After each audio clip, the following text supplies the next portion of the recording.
আমন্ত্রণ নিউজ 24 এর স্বাস্থ্য বিষয়ক নিয়মিত আয়োজন স্বাস্থ্য সংলাপ অনুষ্ঠানে।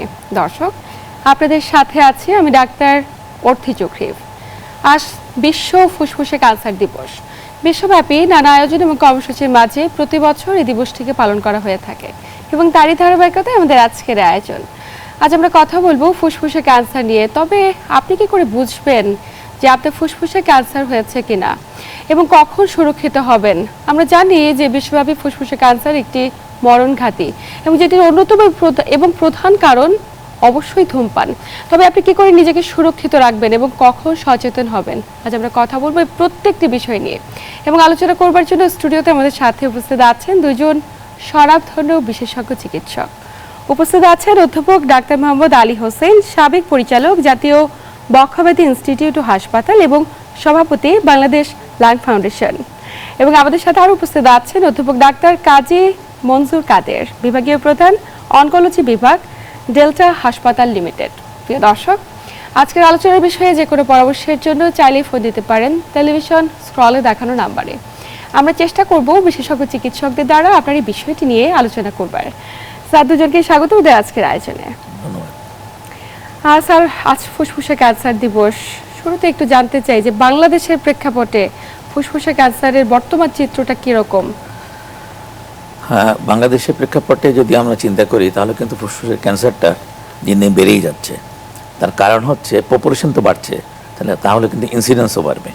আমরা দেখেছি যে বাংলাদেশ মেডিকেল বিশ্ববিদ্যালয়ের একটা সমীক্ষায় যে প্রতি 1,53,000 জন পেশেন্ট ক্যান্সার আক্রান্ত, আর তার মধ্যে 16.1%ই হচ্ছে লাং ক্যান্সার। এটা বেশ একটা বড় গ্রুপ কিন্তু। এবং এই ক্যান্সার কিন্তু পুরুষ এবং মহিলা দুই গ্রুপেরই আছে, তার মধ্যে মেইনলি কিন্তু প্রিডমিনেন্ট। এবং ওই রেজিস্ট্রিতে দেখা গেছে যে এদের মধ্যে অলমোস্ট প্রায় 13% পেশেন্ট শুধু ফুসফুসের ক্যান্সারের কারণেই মারা যাচ্ছে। আচ্ছা, সুতরাং এটা কিন্তু বেশ অ্যালার্মিং।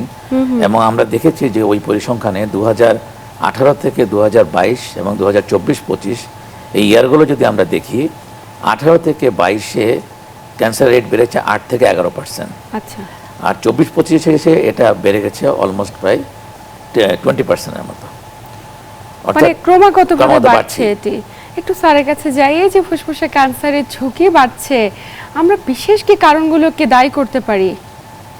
অ্যাকচুয়ালি আমরা প্রথমেই যেটা বলবো যে ধূমপান মানে ফুসফুসের ক্যান্সার একটা প্রধান কারণ। আমরা জানি যে ফুসফুস ক্যান্সার আক্রান্ত ব্যক্তিদের প্রায় 87% লোকই ধূমপানে সম্পৃক্ততা রয়েছে। কাজেই যদি আমরা ধূমপানকে পরিহার করি তাহলে কিন্তু আমরা এই যে ফুসফুসের ক্যান্সারকে আমরা প্রতিরোধ করতে পারি।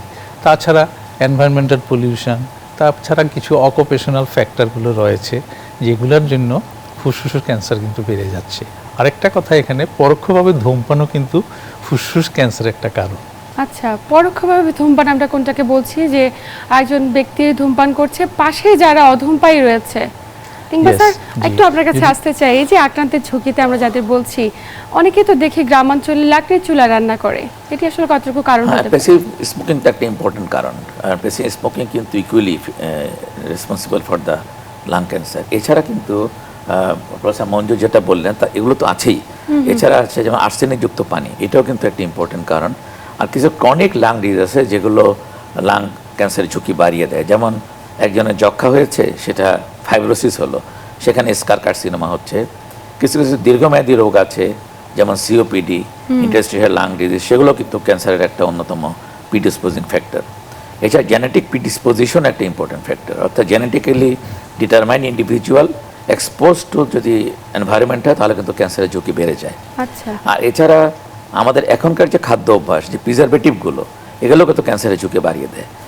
আর আরেকটা ইম্পর্টেন্ট জিনিস হচ্ছে এখনকার জেনারেশনে যে শারীরিক নিষ্ক্রিয়তা, অর্থাৎ ব্যায়াম করে না, তাতে করে কিন্তু ক্যান্সারের ঝুঁকি বাড়ে। স্থূলতা, যে ওয়েট গেইন, সেটাও কিন্তু ক্যান্সারের ঝুঁকি বাড়ায়। সুতরাং ক্যান্সার একটা সত্যিকার অর্থে মাল্টিফ্যাক্টরিয়াল ডিজিজ, এবং এখানে জেনেটিক প্রিডিসপোজিশন প্লাস যে ফ্যাক্টরগুলো আমরা আলোচনা করলাম, এগুলোই মূলত দায়ী ক্যান্সার। আমরা বলতে পারি যে আমার পরিবারে যদি কেউ ফুসফুসে ক্যান্সারে আক্রান্ত হয়ে থাকে, যে কোনো সময় আমিও আক্রান্তের ঝুঁকিতে রয়েছি। এটা ওই জেনেটিক, এই জন্য তো আজকাল স্ক্রিনিং করার সময় জেনেটিক স্টাডি করে দেখানো হয় যে কোন জিনটা রেসপন্সিবল সেটা তার সাকসেসরের মধ্যে আসলো কিনা, আচ্ছা, বাবার থেকে ছেলের মধ্যে আসলো কিনা। যদি এসে থাকে তাহলে সে ডেফিনেটলি ঝুঁকিতে থাকবে। নিশ্চয়ই। সেক্ষেত্রে স্যার পারিবারিক যেহেতু একটি হিস্ট্রি রয়েছে, পরিবারে কেউ থাকলে আক্রান্তের ঝুঁকি। না, ক্যান্সার কিন্তু ছোঁয়াচে রোগ নয়, এটা এই মেসেজটা আমাদের দিতে হবে। নিশ্চয়ই। ক্যান্সার ছোঁয়াচে রোগ নয়, তবে ক্যান্সার একটা জেনেটিক্যাল প্রিডিসপোজিশন হতে পারে, পারিবারিক ইতিহাস থাকলে এটা হওয়ার একটা সম্ভাবনা থাকে। সেক্ষেত্রে স্যার আমরা তো বলছিলাম স্ক্রিনিং করা প্রয়োজন, কিন্তু আমাদের দেশের প্রেক্ষাপটে কতজন মানুষ আসলে সচেতন যে স্ক্রিনিং করা উচিত বা এই পদক্ষেপগুলো নেওয়া জরুরি? এটা যদি শুরুতেই যদি কারো ক্রনিক কাফ থাকে বা কাশির সাথে কোনো রক্ত যায় অথবা বুকে ব্যথা হয়, এই ধরনের কোনো উপসর্গ হলেই যদি ডাক্তারের শরণাপন্ন হয়, তাহলে শুধু একটা চেস্ট এক্সরে করলেও দেখা যাবে যে ফুসফুসে কোনো ধরনের লিশন আছে কিনা। এইগুলা করো আমরা আর্লি ডায়াগনোসিস দিকে যেতে পারি। আচ্ছা, তার মানে আমরা উপসর্গগুলোকে স্যার এভাবে বলতে পারি যে কারো কাশি হচ্ছে, কাশির সাথে রক্ত যাচ্ছে, এটা কি কেবল একমাত্র হ্যাঁ, বহিঃপ্রকাশ? এটা তো ধরেন উনি তো খুব চমৎকারভাবে বলেছেন, কিন্তু আরেকটা জিনিস হচ্ছে যে এটা ডিপেন্ড করছে ক্যান্সারটা কোন লোকেশনে। যদি পেরিফেরিতে হয় লাঙের তাহলে কিন্তু সিমটম কম হবে, আর সেন্ট্রালি হলে সিমটম বেশি হবে।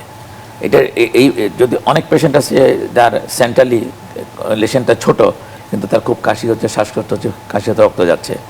অনেকের আছে পেরিফেরাল লেশন, তার কোনো উপসর্গ নাই, সে কোনো একটা কারণে এক্সরে করতে গেলে হয়তো বিদেশ যাবে অথবা রুটিন চেক আপ করতে গেলে দেখা গেলো তার একটা শ্যাডো দেখা গেল। আচ্ছা। সুতরাং এটা ডিপেন্ড করতেছে তার ক্যান্সারটা লাঙের কোন জোনে হলো, এটা কি সেন্টারি নাকি পেরিফেরিতে, এবং সেটা কোন ফুসফুসে হলো এবং তার সাইজটা কত বড় তার উপর ডিপেন্ড করবে।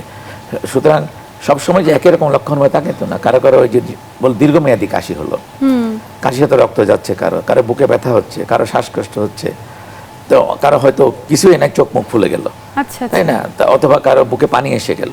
সুতরাং এটা ডিপেন্ড করতেছে যে ক্যান্সারটা কি লিমিটেড টু দ্য লাং অথবা লাং থেকে ছড়িয়ে গেল কিনা, তার উপর ডিপেন্ড করে ম্যানিফেস্টেশনটা হবে। তবে মানে, দীর্ঘমেয়াদী ফুসফুস কাশি, কাশির সাথে রক্ত যাওয়া, এগুলো একটা ইম্পর্টেন্ট লক্ষণ, কিন্তু অন্যতম চিত্র অন্যতম এটি। লক্ষণ। আর সেক্ষেত্রে স্যার আপনি যেমনটি বলছিলেন যে একটি পরীক্ষা করতে গিয়ে অনেক সময় একটি শ্যাডোর মাধ্যমে ধরা পড়ে যায় যে ক্যান্সার হয়েছে, তার মানে কি সেক্ষেত্রে বহিঃপ্রকাশটা একদমই ক্ষীণ হয়ে থাকে? না, ওটা হচ্ছে ইনসিডেন্টাল। যেমন আমরা অনেক পেশেন্ট থাকি যাদের হয়তো ক্যান্সারটা একদম লাঙের পেরিফেরিতে হলো, তো সুতরাং তার তো ম্যানিফেস্টেশন সহজে হবে না।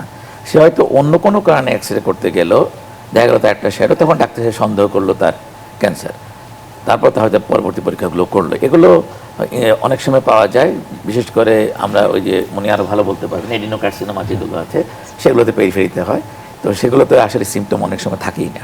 আচ্ছা স্যার, একটু জানতে চাই যে হঠাৎ করে একজন রোগী যখন এই সমস্ত সিমটম নিয়ে যায় চিকিৎসকের কাছে, বিশেষ কী কী ধরনের পরীক্ষা করা জরুরি এবং কিভাবে শনাক্তকরণ করেন আপনারা? প্রাথমিক অবস্থায় যদি আমরা একটা বুকের এক্সরে করাই, এটার পরে সিটি স্ক্যান, চেস্ট, এছাড়াও অন্যান্য অনেক আধুনিক পরীক্ষা নিরীক্ষা রয়েছে যে ফুসফুসের কোনো লিশন বা কোনো ডিজিজ থাকলে ধরার জন্য ব্রঙ্কোস্কোপি, এটা দেখেও এখান থেকে টিস্যু আনা যায়। তবে আমরা সাধারণত এই ধরনের কোনো যদি রোগের আশঙ্কা থাকে তাহলে ওইখান থেকে এফএনএসি অথবা নিডেল বায়োপসি করে এটা শিওর হয় প্রাথমিক অবস্থায়। তারপরে এই রোগটা কোন অবস্থানে আছে বা স্টেজিং, সেগুলো আমরা মানে দেখে তারপরে আমরা চিকিৎসার জন্য প্রসিড হই। আচ্ছা, সেক্ষেত্রে স্যার স্টেজটা তো প্রাথমিক কিছু ইনভেস্টিগেশনের মাধ্যমে ধরা পড়ে যায়, সেটা ক্যান্সার ডিটেকশন হয় একদমই, কিন্তু স্টেজিং তার উপরে। নিশ্চয়ই স্টেজিং এর জন্য অনেকগুলো পরীক্ষা আছে। প্রফেসর মঞ্জুর কাজ যেটা বললেন যে পেট সিটি আছে, এমআরআই আছে, ব্রেনের সিটি, অনেক পরীক্ষা করতে হয়, করে স্টেজিং নির্ধারণ করতে হয়, তারপর তো চিকিৎসাটা অনেক পরের ব্যাপার। এবং সেক্ষেত্রে একটি ধৈর্যের প্রয়োজন রয়েছে। স্যার, যেহেতু স্টেজের কথা এলো, আমাদের দেশে প্রাথমিক পর্যায়ে কতজন রোগী আসলে শনাক্তকরণ করতে পারে যে তিনি ফুসফুসে ক্যান্সারে আমাদের আক্রান্ত? দেশে প্রাথমিক স্টেজে খুব কম পার্সেন্টেজ পেশেন্ট আছে। তার কারণ হচ্ছে আমাদের তো ধৈর্য শক্তি অনেক বেশি, সুতরাং কাছে থাকে হয়তো দিনের পর দিন, ডাক্তারের কাছে যায় না, এটা একটা গ্রুপ। সেকেন্ড হচ্ছে ফাইন্যান্সিয়াল কনস্ট্যান্ট, একটা ইম্পর্টেন্ট ইস্যু। থার্ড হচ্ছে আপনার অ্যাওয়ারনেসের অভাব, সে জানেই না যে এই ধরনের কোনো রোগ হতে পারে। সেই জন্য আমাদের এখানে যখন পেশেন্টটা আসে বেশিরভাগই একটু অ্যাডভান্স স্টেজে আসে। আচ্ছা, আর্লি স্টেজে আমরা খুব একটা পেশেন্ট পাই না, বরঞ্চ অনকোলজি যারা আছেন ওনারা খুব ভালো বলতে পারবেন আরও যে আদৌ আর্লি স্টেজে পাওয়া যায় কিনা।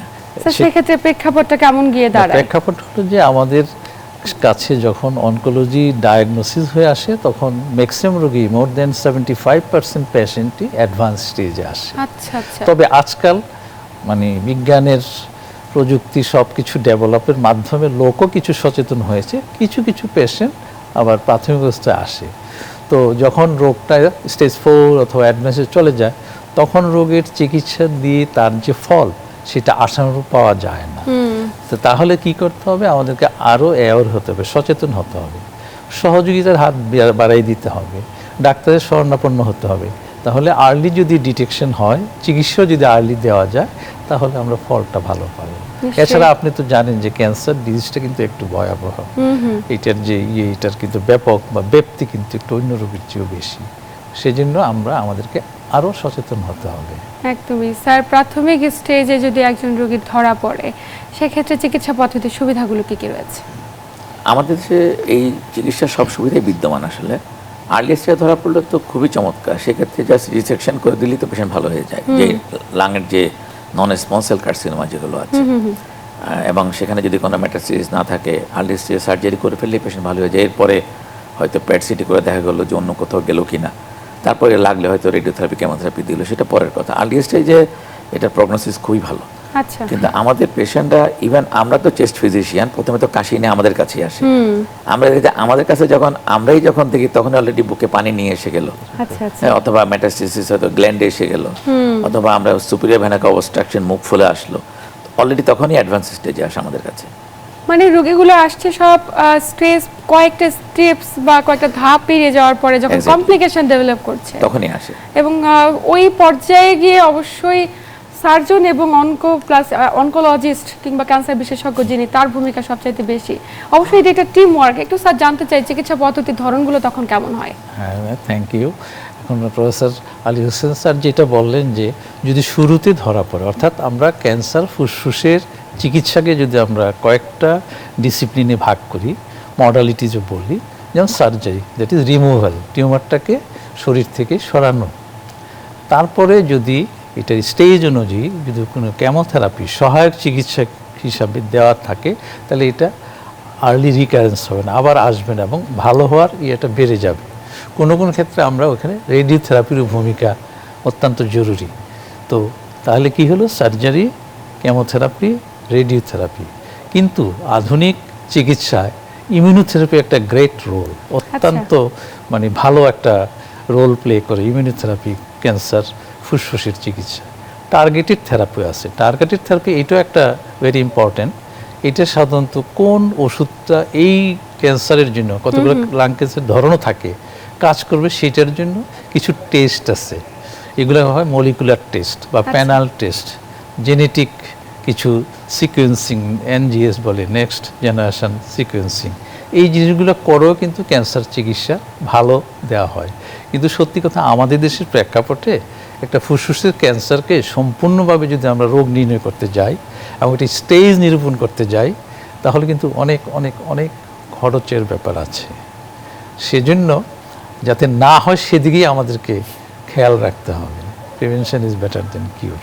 নিশ্চয়ই স্যার, আমরা যেমনটি বলছিলাম চিকিৎসা পদ্ধতিতে তো ছিলাম, তো প্রাথমিকভাবে একজন রোগী খুব কাশি নিয়ে আসলো বা বিভিন্ন ধরনের জটিলতা নিয়ে যখন আপনাদের শরণাপন্ন হয়, তখন ওনার যদি সাসপেকশিয়াস থাকে যে ওনার হতে পারে ফুসফুসে ক্যান্সার, সেক্ষেত্রে পরিবারের প্রত্যেকটা মানুষকে স্ক্রিনিং করার কি পরামর্শ থাকে?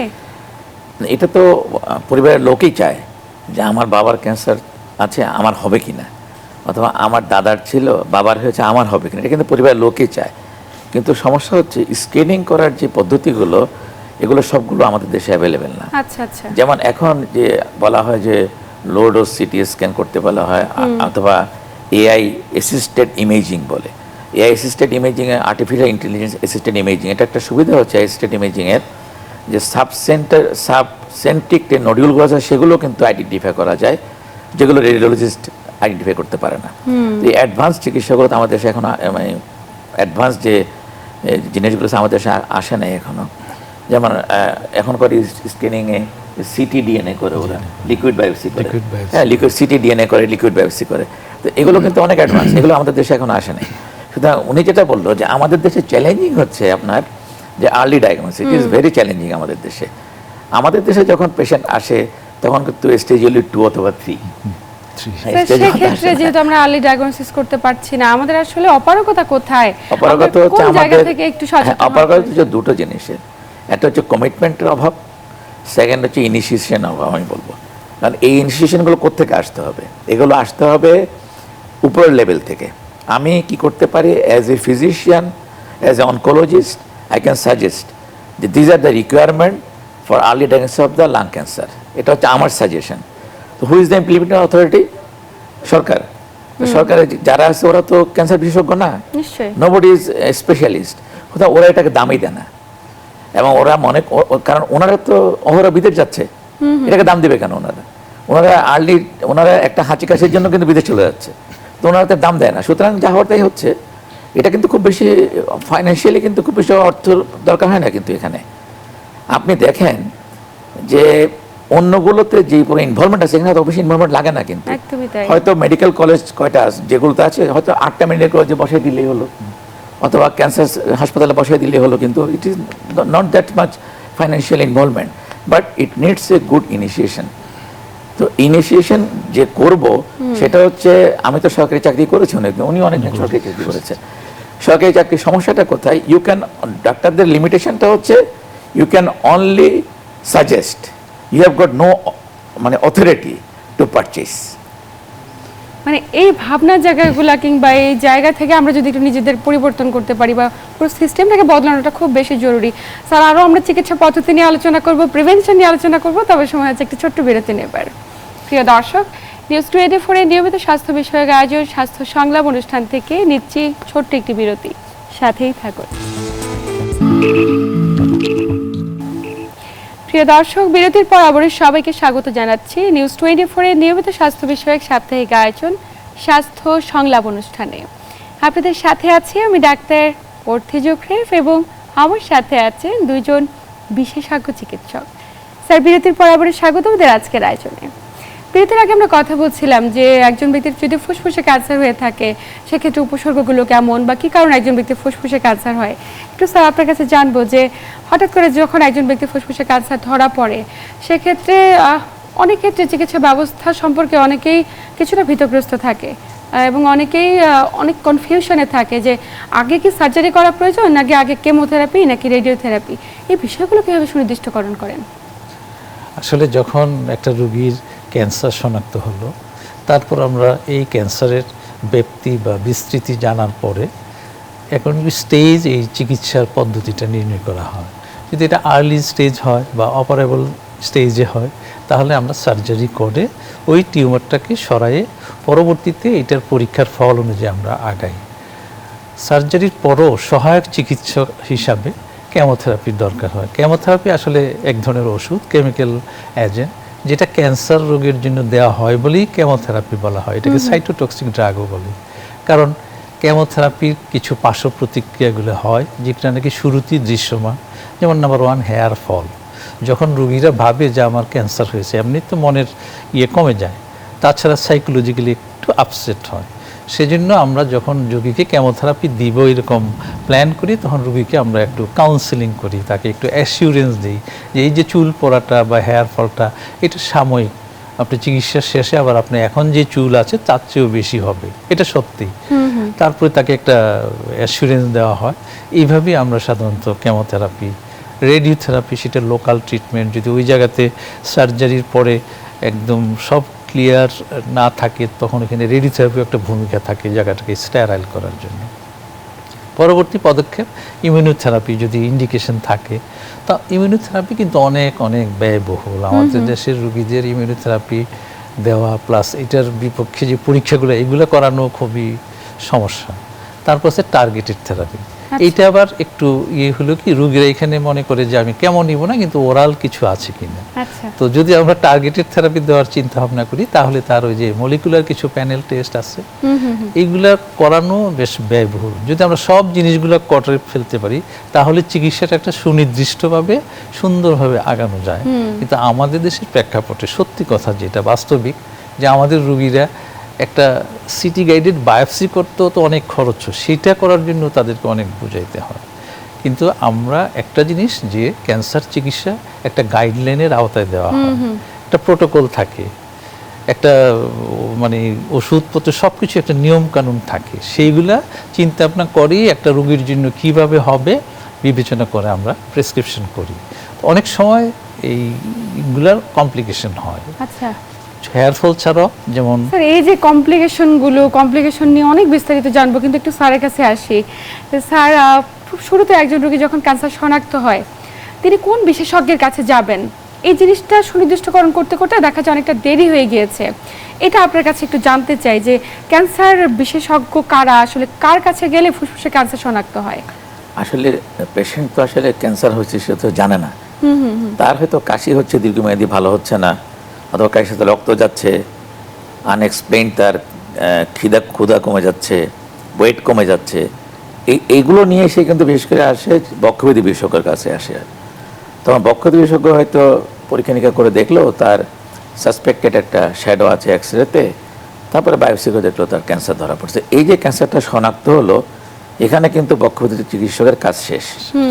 এখন বক্ষব্যাধি চিকিৎসকের পরবর্তী স্টেপটা হচ্ছে তাকে হয়তো থোরাসিক সার্জন যারা অপারেশন করে, অথবা অনকোলজি যারা ক্যান্সার বিশেষজ্ঞ, তাদের কাছে পাঠিয়ে দিবেন। আচ্ছা, পরবর্তী চিকিৎসাটা কিন্তু thoracic surgeon, oncologist, radiologist, pathologist মিলে সম্মিলিতভাবে একটা টিম ওয়ার্কের মতো চিকিৎসা করবে। তারা সকলে বসে ঠিক করবে এই পেশেন্টের জন্য কোন চিকিৎসাটা আগে করবে, সার্জারি করবে আগে নাকি আগে কেমো দিয়ে পরে সার্জারি করবে। এটা ওনার 4 জনে মিলে বসে ঠিক করবে যে কি চিকিৎসাটা দেবেন।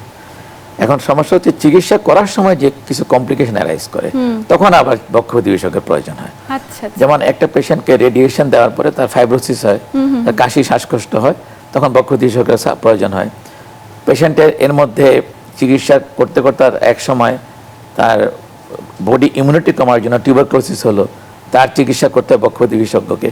অর্থাৎ বক্ষব্যাধি বিশেষজ্ঞের পার্ট কিন্তু ক্যান্সারের প্রতিটা স্টেপেই আছে, কিন্তু একেবারে সোললি ওনার আসলে কোনো পার্ট নেই। ওনার পার্টটা হচ্ছে ডায়াগনোসিস পর্যন্ত, পরবর্তী হচ্ছে যখন প্রয়োজন হবে তখন পেশেন্ট বক্ষব্যাধি থেকে শরণাপন্ন হবে, বাকি সময় সে অনকোলজিস্টের কাছেই থাকবে। কিন্তু প্রথম একজন ব্যক্তি যখন শনাক্ত হলো যে তার ক্যান্সার হয়েছে, ক্যান্সার মানে তো একটা ব্যক্তির জন্য মৃত্যু সমান একটা কষ্ট, যে তিনি ধরে নিচ্ছেন তাই তিনি সামনে আর লাইফ লিড করতে পারবেন না, একটা সময় পরে মারা যাবেন। তো এই যে একটা মেন্টাল কাউন্সিলিং, ইনস্ট্যান্ট একটা নিউজ ডেলিভারি করার ক্ষেত্রে, কিংবা ওই পেশেন্টের মানসিক কন্ডিশন, কিংবা আশেপাশে যারা পরিবারের মানুষ তাদের মানসিক কন্ডিশন তো অনেকখানি ভেঙে পড়ে, সেক্ষেত্রে কি মনোরোগ কোনো বিশেষজ্ঞের কাছে রেফার করা হয়? আসলে নিউজ ডেলিভারিটা হচ্ছে এক এক দেশে এক এক নিয়ম।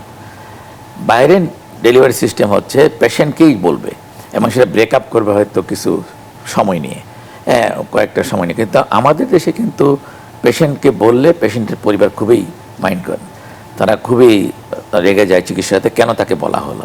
তা আমাদের দেশে আমরা যেটা করি, যখন আমরা সন্দেহ করি তার ক্যান্সার প্রবাবিলিটি অনেক বেশি, আমরা বলি যে রিপোর্ট দেখানোর সময় আপনি রুগী ছাড়া আসবেন।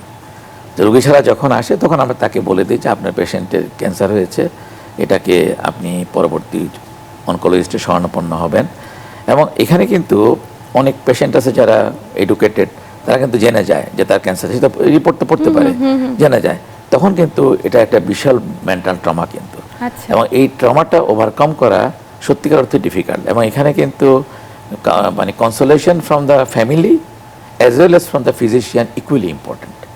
ফিজিশিয়ান, সারাউন্ডিংস এবং ফ্যামিলি সবার মানে কাউন্সিলিং ইজ ভেরি ইম্পর্টেন্ট।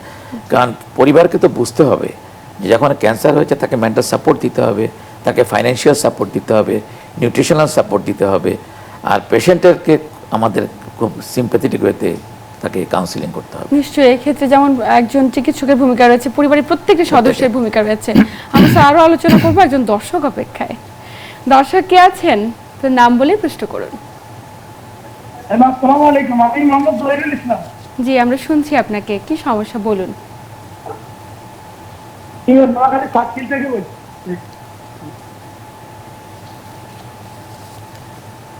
দর্শক আপনার সমস্যাটি বলুন, আমরা শুনছি। আমার সমস্যা হচ্ছে আমার আজকে কাশি প্রায় 20 বছরের উপরে। কাশি হচ্ছে কয়েকদিন ধরে, বয়স কত? আজকে প্রায় 20 বছর। টানা 3 বছর। কাশির ধরনটা কি রকম, কখন বেড়ে যায়? এই কাশিটা আমার সবসময়, মানে গরমের সময় আরো বেড়ে যায়। আচ্ছা আচ্ছা, বয়স কত আপনার? আমার বয়স হচ্ছে 45। স্যার কিছু কি জানতে চান? না, স্মোকার কে? আপনি কি ধূমপান করেন? জি না, আমি ধূমপান করি না, আমি কখনো ধূমপান করিনি। জি জি জি জি, দর্শক আপনি সাথেই থাকুন, আমরা আলোচনা করছি বিষয়টি নিয়ে। আসলে ওনার যে কাশি তো বেশ লম্বা সময়, এখানে ক্যান্সার হওয়ার সম্ভাবনা আসলেই কম। এই ধরনের কাশি সাধারণত ক্রনিক ব্রঙ্কাইটিসে হতে পারে, ব্রঙ্কিয়াল অ্যাজমাতে হতে পারে, অথবা ব্রঙ্কিয়েকটাসিসে হতে পারে, বিভিন্ন কারণে হতে পারে। ওনার জন্য যেটা অ্যাপ্রোপ্রিয়েট হবে, উনি অ্যাটলিস্ট চেস্ট এক্সরে করবে, করে নিকটস্থ হাসপাতালে গিয়ে দেখালেই কিন্তু ওনার টোটাল নির্ণয় হয়ে যাবে। কারণ লম্বা সময় কাশি ইউজুয়ালি ক্যান্সার হওয়ার সম্ভাবনা কম। আচ্ছা, তার মানে অন্য কোনো ব্যাধি হতে পারে, সেটি শনাক্তকরণের জন্য অবশ্যই বিশেষজ্ঞের কাছে যাওয়াটা অত্যন্ত জরুরি। স্যার, আমরা ক্যান্সার শনাক্তকরণের পরবর্তীতে প্রিভেনশনের যে বিষয়গুলো, সেগুলো নিয়ে বিস্তারিত আলোচনা করব, তবে সময় হচ্ছে আরেকটি বিরতি নেবার। প্রিয় দর্শক, নিউজ 24 এর নিয়মিত স্বাস্থ্য বিষয়ক সাপ্তাহিক আয়োজন স্বাস্থ্য সংলাপ অনুষ্ঠান থেকে নিচ্ছি আবারও একটি বিরতি, সাথেই থাকুন। প্রিয় দর্শক, বিরতির পর আবারও সবাইকে স্বাগত জানাচ্ছি নিউজ 24 এর নিয়মিত স্বাস্থ্য বিষয়ক সাপ্তাহিক আয়োজন স্বাস্থ্য সংলাপ অনুষ্ঠানে। আপনাদের সাথে আছি আমি ডাক্তার অর্থি চোখরিফ, এবং আমার সাথে আছেন দুজন বিশেষজ্ঞ চিকিৎসক। তো বিরতির পর আবারও স্বাগত দেন আজকের আয়োজনে। আমরা বিরতির আগে কথা বলছিলাম যে এই যে এত ধরনের কমপ্লিকেশনগুলো হচ্ছে, কেমোথেরাপি, রেডিওথেরাপি নেওয়ার বিষয় রয়েছে এবং সার্জারি করার প্রয়োজন। অনেক ক্ষেত্রে দেখা যায় রোগীরা চুল পড়ে যাচ্ছে। একজন নারীর জন্য তার সৌন্দর্যের বহিঃপ্রকাশ হচ্ছে তার চুল। তো যখন হঠাৎ করে মাথার সব চুলগুলো পড়ে যায়, রোগীরা তো অ্যাকসেপ্ট করতে পারে না। আপনারা আসলে বিষয়টিকে কীভাবে দেখেন বা কাউন্সিলিং করেন কিভাবে? এবং অনেক ক্ষেত্রে যেহেতু যন্ত্রণাদায়ক একটি প্রসিডিউর, রোগীরা একটা বা দুটা কেমো বা রেডিওথেরাপি নেওয়ার পরে আর কন্টিনিউ করতে চায় না যন্ত্রণার কারণে।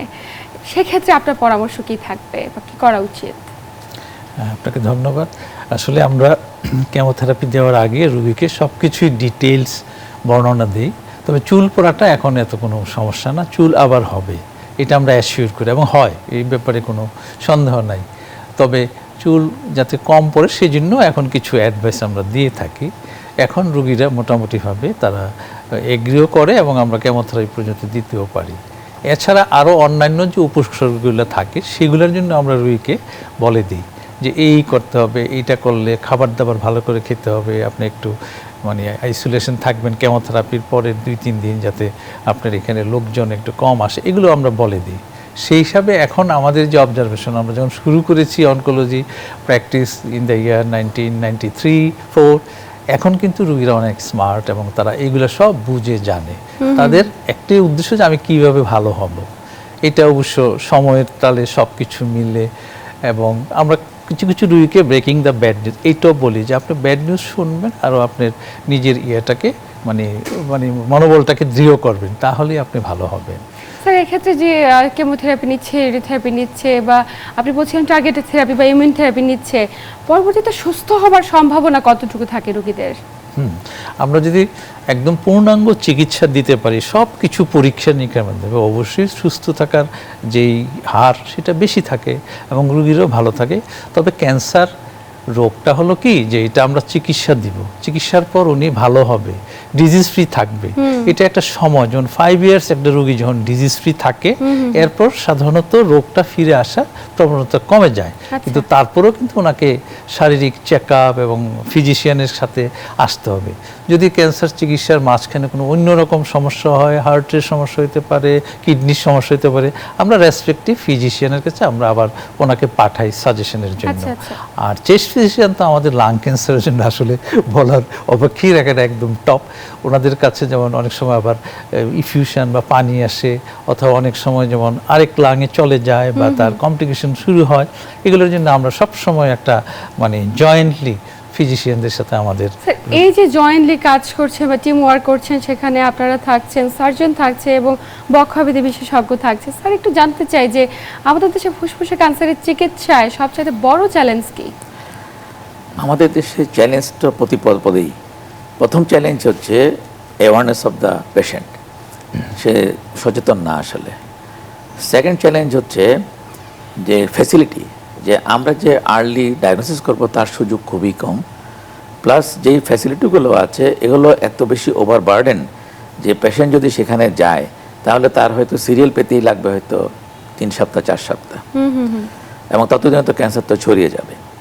তারপরে যখন ডায়াগনোসিস হলো, তারপরে এর যে পরবর্তী যে স্টেপগুলো, যে প্রফেসর মঞ্জুর কাদের যেটা বললেন যে মলিকুলার টেস্টিং, ইমিউনোহিস্টোকেমিস্ট্রি, এগুলোর প্রতিটা স্টেপই হচ্ছে ব্যয়বহুল এবং প্রতিটা স্টেপে অনেকগুলো আমাদের দেশে হয় না, পার্শ্ববর্তী দেশ থেকে অথবা বাইরে থেকে করে আনতে হয় এবং এখানে করে আনতে হলে সময় সাপেক্ষ, অর্থাৎ একটা রিপোর্ট আসতেই লাগে এক মাস 1.5 মাস। সুতরাং এই যে 1.5 মাস যে পেশেন্ট বসে আছে সেটার জন্য কিন্তু একটা বড় ক্ষতি হয়ে যাচ্ছে, তার স্টেজিংটা 2 থেকে 3-তে চলে যাচ্ছে, 3 থেকে 3A থেকে 3B-তে চলে যাচ্ছে, এভাবে সে ছড়িয়ে যাচ্ছে।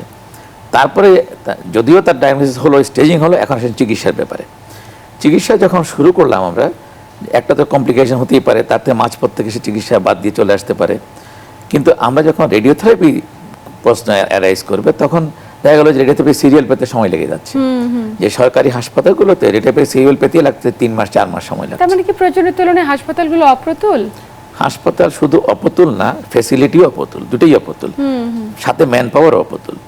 অর্থাৎ আমাদের দেশে ফুসফুস না, যে কোনো ক্যান্সার চিকিৎসার জন্য টোটাল প্রত্যেকটা জিনিস, হাসপাতাল যেমনি অপ্রতুল, অনকোলজিস্টের সংখ্যাও খুব কম, মেশিনারিজও খুবই কম, প্লাস তার পরবর্তী স্টেপের জিনিসগুলোও কম। অর্থাৎ ক্যান্সার চিকিৎসার জন্য যে একদম স্যাটিসফাইড ওয়েতে যে সরকারি লেভেলে আসলে তেমন কিছু নাই। আছে যেগুলো, সেগুলো বেশিরভাগই দেখবেন রেডিওথেরাপি বেশি নষ্ট হয়ে পড়ে আছে, হয়তো আনছে যে ইয়ারে 3 বছর পর্যন্ত চালু হয় না, এটা নষ্ট হয়ে পড়ে আছে। আমরা আশা রাখি যে অদূর ভবিষ্যতে খুব অত্যন্ত সব ব্যবস্থার মাধ্যমে আমাদের ফুসফুসে ক্যান্সার চিকিৎসা এগিয়ে যাবে।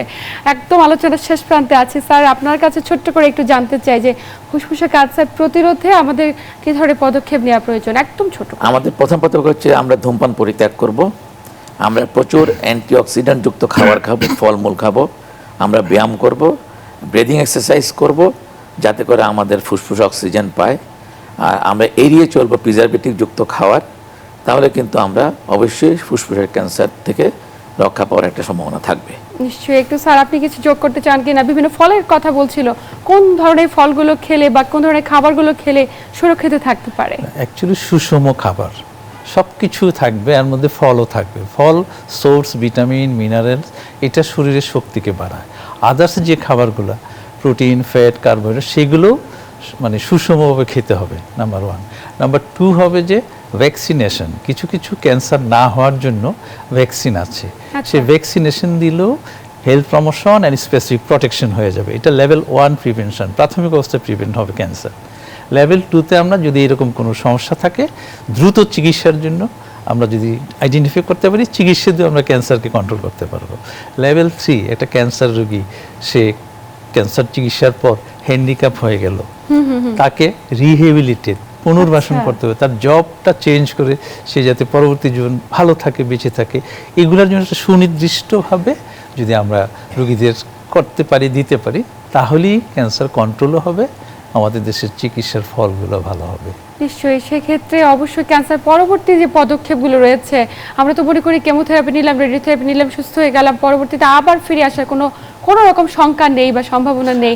আমি তো প্রথমেই বলেছি যে ক্যান্সার চিকিৎসার পরও রোগীটাকে ফলো আপে থাকতে হবে। আমরা একদম লিখে দিই regular follow up after 6 month অথবা after 1 year, consult with chest physician after 6 month, cardiologist, বিভিন্নভাবে কিন্তু আমরা বলে দিই। কিন্তু আমাদের দেশের রোগীরা কিন্তু সেইভাবে ডাক্তারের শরণাপন্ন হওয়াটা টাফ, কেউ চেক আপই করে না। ইভেন আমরাও যে এত চিকিৎসা দিচ্ছি, নিজেরাও কোনো সমস্যা না হলে যে একটা অ্যানুয়াল চেক আপ হেলথ করি না আমরা। এক্ষেত্রে আসলে সচেতন হওয়ার বিকল্প কিছু নেই, এবং আমরা বারবার আমাদের আলোচনার মাধ্যমে এটাই বলতে চাই যে প্রাথমিক অবস্থায় যদি শনাক্তকরণ করা সম্ভব হয়, তাহলে ফুসফুসের ক্যান্সার সম্পূর্ণভাবে প্রতিরোধ করা সম্ভব। স্যার, একদম আলোচনার শেষ প্রান্তে দুজনকে আন্তরিক ধন্যবাদ গুরুত্বপূর্ণ তথ্য এবং পরামর্শের মাধ্যমে দর্শকদের উপকৃত করবার জন্য। ধন্যবাদ। আপনাকেও ধন্যবাদ, সুপ্রিয় দর্শকবৃন্দকে অসংখ্য ধন্যবাদ। প্রিয় দর্শক, এই ছিল আমাদের আজকের আয়োজন। আসুন আমরা ক্যান্সার প্রতিরোধে নিজেরা সচেতন হই এবং অবশ্যই জীবনযাত্রার মান পরিবর্তন করি, পরিবর্তন আনি নিজেদের খাদ্যাভ্যাসে। এতক্ষণ সাথে থাকার জন্য সবাইকে আন্তরিক ধন্যবাদ। সবাই ভালো থাকুন, সুস্থ থাকুন এবং নিউজ 24 এর সাথেই থাকুন।